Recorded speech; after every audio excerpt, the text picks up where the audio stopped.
As Shweta mentioned, Modi is set to take office with his party in full control of the lower house of parliament. We talked about that and what to expect over the near term with Dr. Sumit Ganguly. He's the chair in Indian Cultures and Civilizations at Indiana University. The majority is really quite significant. This will enable them to pass most forms of legislation.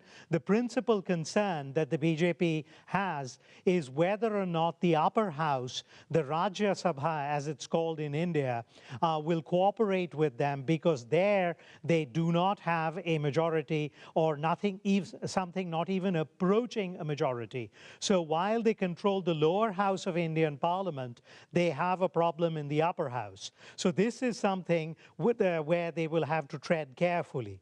What's the principal thing on their agenda, the principal issue on their agenda? Well, it is the economy, and the economy. Of course, there are any number of domestic problems for India, from crime to an outdated infrastructure to what some call an ineffective tax system as well. But I want to ask you more about corruption. In a way, it's the worst kept secret in India. Corruption runs rampant. We see what President Xi Jinping has done since he's come to power in China. How much of a priority is this for Modi? Corruption is obviously a priority for Modi. So far, he has run a clean administration, as far as we know, in his home state of Gujarat. The question is, can he replicate that model at the national level? Now, the only challenge that he faces, and this is not corruption as we understand it, because it's not illegal, but certainly there is an element of crony capitalism that one can find in his administration in Gujarat. Will this continue? That is an open question.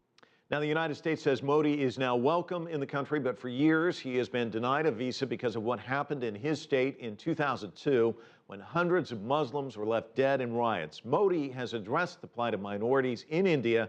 Listen. And he told me, the minorities, within a short time you'll realize I am protecting everybody. We want our Prime Minister to be proactive. We need him. Yes, we were never averse to him. We would definitely be giving him issue-based support. Those were the heads of two regional political parties in India, and it begs the question, how will minorities fare under Modi? This remains a concern. It's in the early days, so while his rhetoric certainly is one that is laudable, it suggests a rhetoric of inclusion, of pluralism, of a recognition of India's diversity, but now the words have to be matched with actions.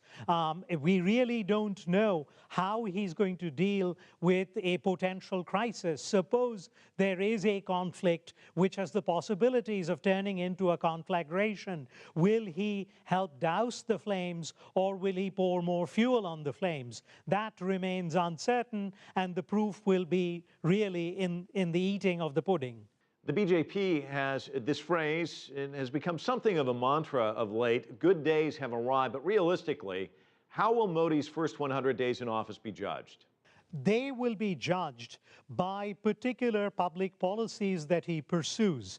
If he can somehow find ways to reassure investors into India, if he can attract foreign capital, if he can start certain infrastructure projects, these will be important signals as to the seriousness of his administration and the efficacy of his newly formed government. Dr. Sumit Ganguly, joining us from Bloomington, Indiana, we want to thank you. Thanks very much for this opportunity yet again, and I look forward to speaking with you in the future. Some great insights there. The 63-year-old Modi ran the western state of Gujarat for 13 years. This is his first foray into New Delhi's power circle.